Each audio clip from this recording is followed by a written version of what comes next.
Hey, fairy grasshoppers, it's Bridget. Nice to see you today.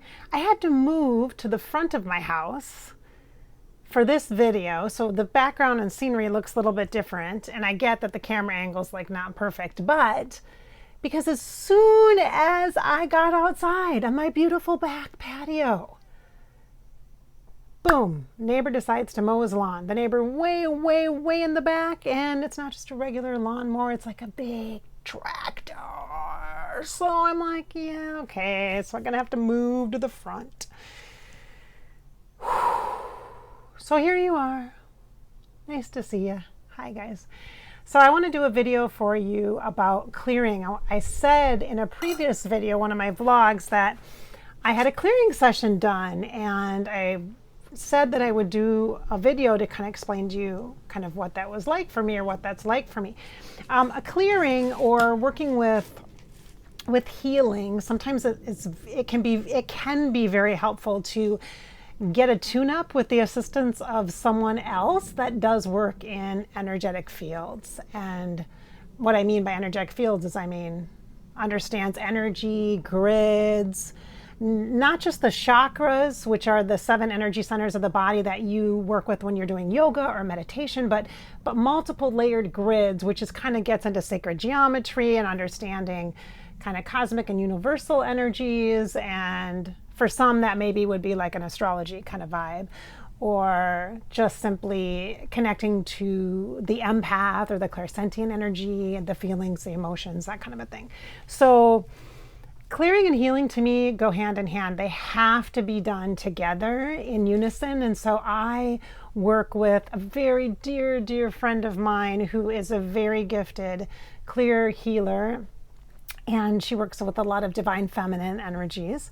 And so she and I actually met at a women's retreat several years ago. I think it was like 2013, 2014, something like that. And we became instant friends. And it's so funny because she lives on the East Coast. I live in the Midwest. And we met at a retreat on the West Coast. So we actually both had to travel long distance just to meet each other. So wonderful resource, a great friend for me, and awesome professional in the field. And so I have a lot of respect for her as a colleague, as a peer, and a great deal of trust for her, and respect for her as a mentor and a teacher, because she's a gifted facilitator as well, especially energetically, because there's a huge component of facilitation and mentoring that isn't just talk. That is energy. And so when I need something done, or a little checkup, tune-up for myself energetically, which means usually I do it a couple of times a year, or if I'm moving through a time of great change, or I'm trying to initiate a change for myself, or I'm going through a transformation or a transition process from the ending of something to the beginning of something new, whether it's a psychic or metaphysical cycle that I'm talking about, whether it's energy of the universe or the cosmos that's happening, current events, or my personal life and my relationships. So usually for me, it's my personal life and relationships are the place that I work the most with. Oh, here comes a little bug. Okay. And that's the place for me where I have the most opportunity for healing, is in my relationships, because I have 4 kids, so that's kind of a big family. And I have an ex-husband as well. So 3 of my kids I have with my first husband, and 1 with my husband. And so there's a lot of dynamics and a lot of different energies kind of feeding into how I am in relationship with each of my kids as an individual spirits, and then for us collectively as a family and as a soul kind of family and connections. So lots of different things there. And so when I need work done, when I'm doing my own work, my inner work personally, whether I'm working with my feelings coach, or talking to my counselor, or whether I've been doing a lot of journaling and I'm recognizing patterns, I'm working with the moon cycles and clearing on the full moon, and allowing myself to connect deeper into my personal needs and my wants on the new moon, whatever that might be. I will notice then points of resistance or places of resistance where it kind of is expanded, resistance is expanded, whether I'm being triggered or I'm intentionally looking at a particular pattern or relationship, whether it be like a lineage thing, like with parents or teachers or whatever that might look like, or my first marriage or my current marriage or whatever that might look like. I find that it's really helpful then to enlist assistance to help hold that energetic space for me while I can then process and move and clear things energetically. Take out an old disc, an old grid energetically, and put in a new one. And it takes some scaffolding, it takes some structure, it's like renovating, right?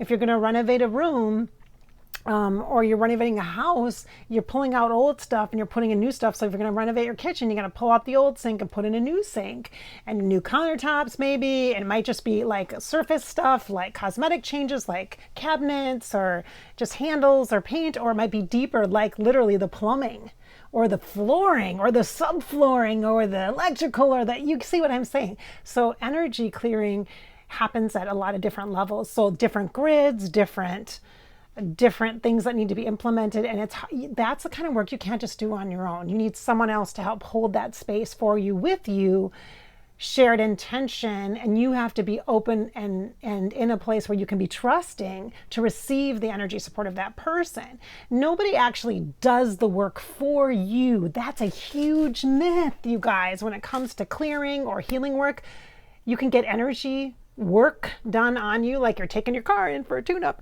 Clear my energy, align my chakras. It's great, it feels good, but it's temporary. It's temporary. And your higher self, your healing team, yes, at that level, at a spiritual, metaphysical level, can help and clear and shed and release, but you as a human are going to have to deal with it, whatever the it is. There's going to be realignment happening. There's going to be clarity points that are showing up. Sometimes it'll show up as extra triggers or more emotional, or just real obvious, like reflections, things being reflected back to you. So that happens before or after a clearing experience. And it can take weeks for the clearing to kind of bubble up, things bubbling up to the surface. It can sometimes just shake things up a bit. So it's best if you're like, for me, I'm very conscious and cognizant, and I'm engaged and present.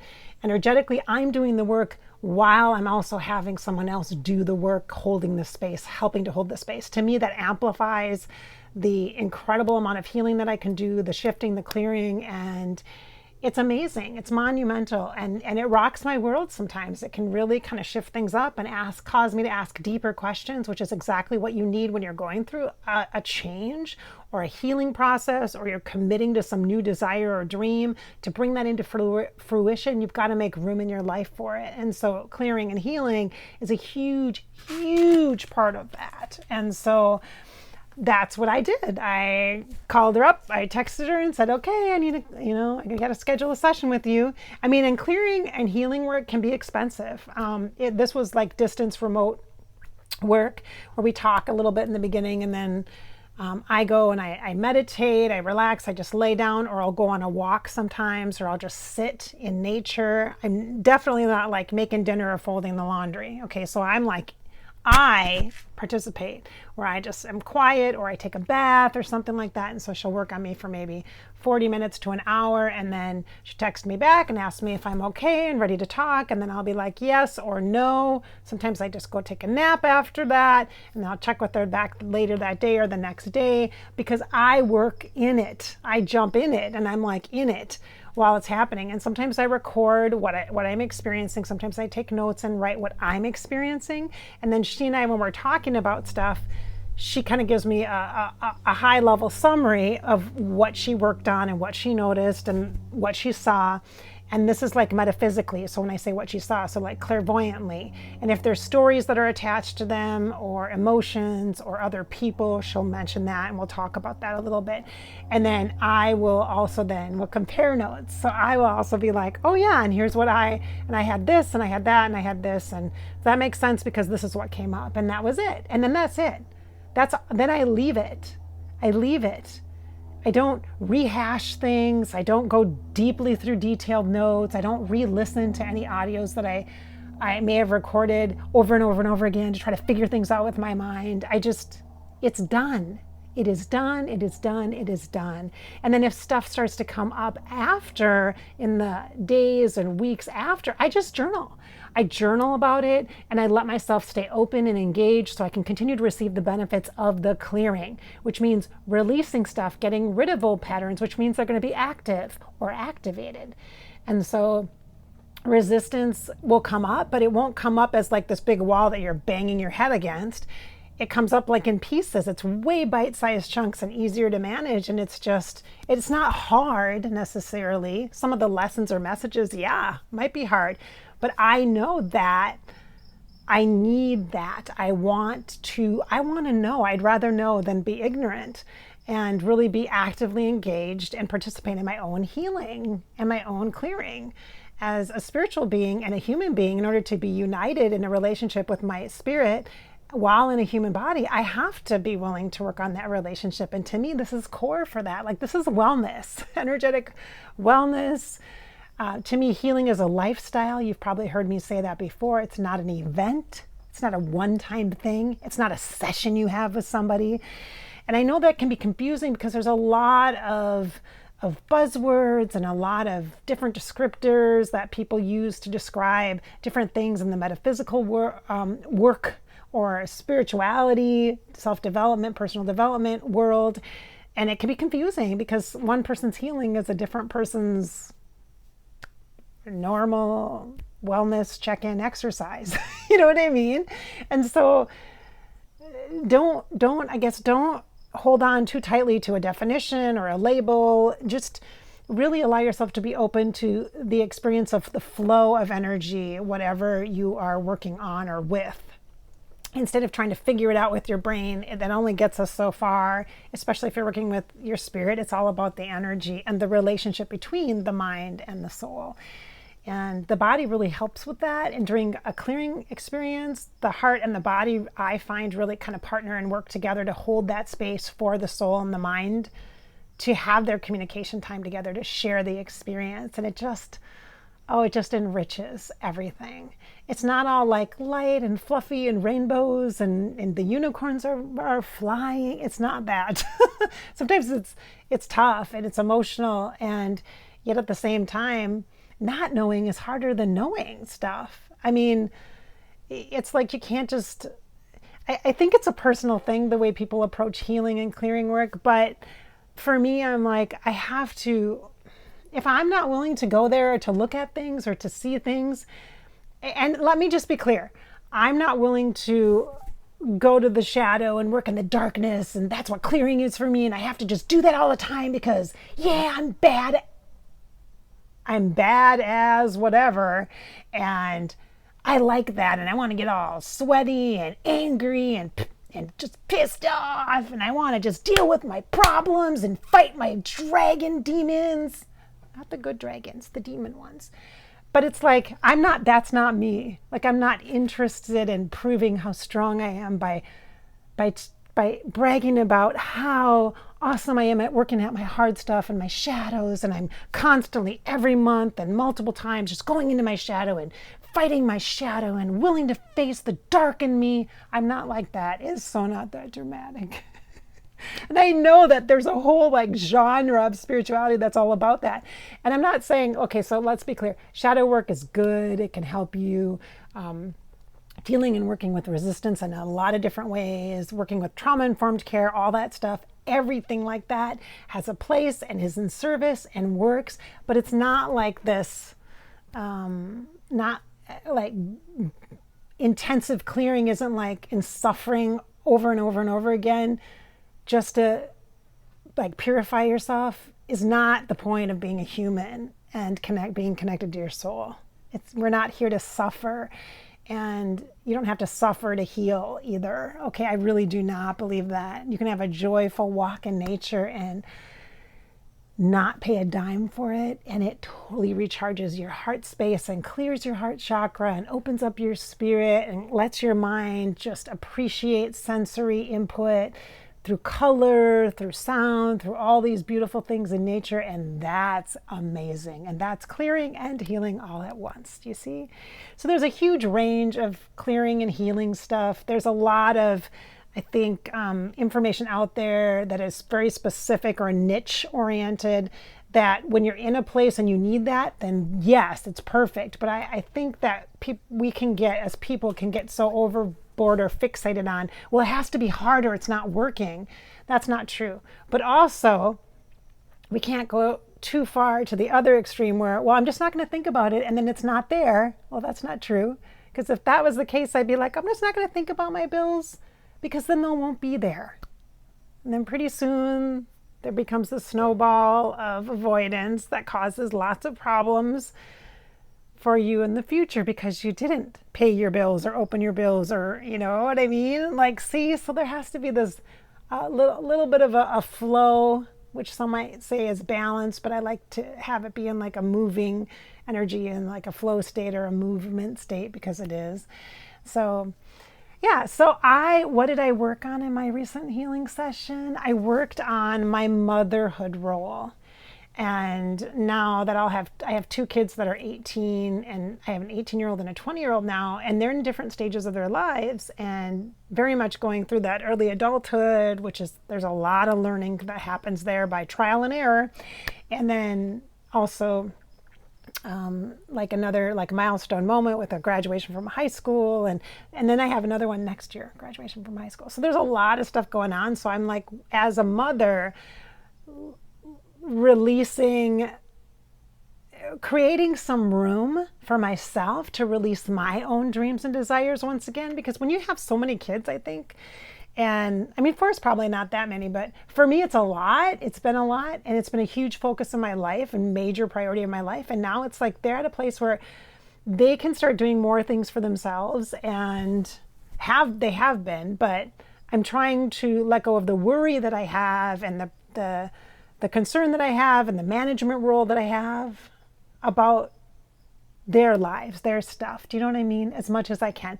So it's hard to do that, because I've been like hands-on in it for like 13 years now, just like focused on, that's my core job, my core career. And so changing that, like, not the relationship of being a great mom, but what that looks like and what that means, and creating space then for me, for my work in the world, with you, and what I care to share with you, and that. So it's different. So I've been working on this since like January, kind of slowly, gradually, with my feelings coach, with my counselor, and also in my own work, in my journaling, and with my spirit guides and things like that too. So it was time. It's just right after graduation, high school graduation, and leaning into the solstice coming up, and it's just a perfect time for a clearing for me. Just perfect time. I keep rubbing my arms because it's kind of sweaty a little bit out here. It's beautiful. It's beautiful. Look at the sun, you guys. Oh, look at the sun. It's beautiful. I love it.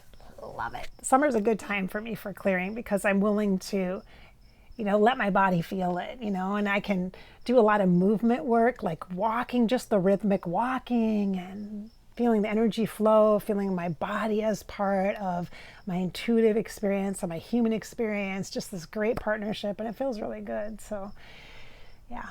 And I'm willing to connect with what needs to be known to me based on this clearing. It's not just a one and done kind of scenario. More information will come up, or information will bubble up, and I'm willing to be with that in my journal. And even if that means I'm moody, or I'm crabby, or I need a bath, or I need to binge watch something to just not think about spiritual stuff and just be a human person, which is what I did yesterday, which was great. It was probably one of the best Saturdays I've had in a long time. I totally binge watched something I haven't watched forever. So I was like, oh my gosh, it was awesome. I just had this lovely time with myself, like, oh, simple pleasure, I guess. So anyway, so that's the information about clearing and healing from my perspective, like what I've experienced and kind of how I see things. So again, my views and my perspectives are just my own. And like here on Fairy Grasshopper or on Above Life channel, I just share a place to start. And so I am not the only resource for you. There are others out there, and I encourage you to follow what feels in alignment for you. And at different times you'll be drawn to different mentors, different videos, different YouTube channels, different books, different spiritual teachers, different life coaches, because you're in a different place and you need something different at that time. And that's what you need to follow. That's what you need to connect with. There's not one way only. There's never that, because look at all the decades of your life. You are diverse. You change whether you want to or not. You know, our bodies are certainly a very strong reminder of that, and also our kids. So if you watch children grow, you can see how fast things do change. And so same with your energy, the needs that you have intuitively as an energy being as well. So, all right, so this is just a place to start. What I've shared with you. If you have questions about clearing or healing work or anything like that, and you want to know more about that, just put them in the comments below and I can do some more videos about that. I do have, as far as like healing modalities, yes, I have been like, I guess I've taken workshops and classes and what you would be considered trained in. Yes, a couple of different modalities, but I don't use a modality per se. Modalities to me, just like books or crystals or oils or card decks or whatever it might be for you, are just tools. Like modalities are just tools. It's just one perspective that might work really well right now. That's how I look at it. So anyway, and it helps people get started, I think, into their understanding their own energy and intuition by taking workshops or taking classes in energy work like Reiki or hands-on healing or pranic healing, or gosh, there's so many. There's just so many different ones. I can't even there's so many different ways to have those experiences and to open yourself up. And one of the greatest ways is and most common is to just take that workshop or sit in that seminar or take that online class about that topic. And then it's crazy though, because I think a lot of people will take that class or go to that workshop thinking that will help them to help other people. And the truth is you're doing that because you need that help yourself. You need to understand that for yourself first before you just help other people. So I think a lot of people who are healers or who have a healing mindset, which are basically everybody that's empathic, I think start that way, like thinking, well, I'm going to learn this so that I can work with animals, or I'm going to learn this so that I can do this work, and then this will be part of my coaching practice, and this will be something I can offer and sell to people. But really, it's for your individual personal journey. Like I said, like my healing and clearing work for myself is for me. It's like the most work that I do, the best work I do is on me and in my relationships for me, because that's where my power is. And then it does help my work as an intuitive, as a psychic, as an intuitive coach, as a clear healer person myself. It helps my work because I'm doing the work. And so that's often how kind of it comes into being. So yeah, I can talk about that. If you're interested in that kind of stuff below, you can tell me, that's fine. But I don't claim one modality. I don't connect or sign to, oh, this one, this is the best one, this is the way to go. I've had different experiences and different workshops and approaches and modalities and things, and I have one that really works well for me, and I use the tools that work well for you when I'm in session with you. So that's how it works. Anyway, all right, so there you go. There's my info about clearing and healing. So this is Bridget. Thanks so much for joining me on this warm summer day. Thanks for being here. I hope I've inspired your spirit, filled you with some hope. Thanks for watching.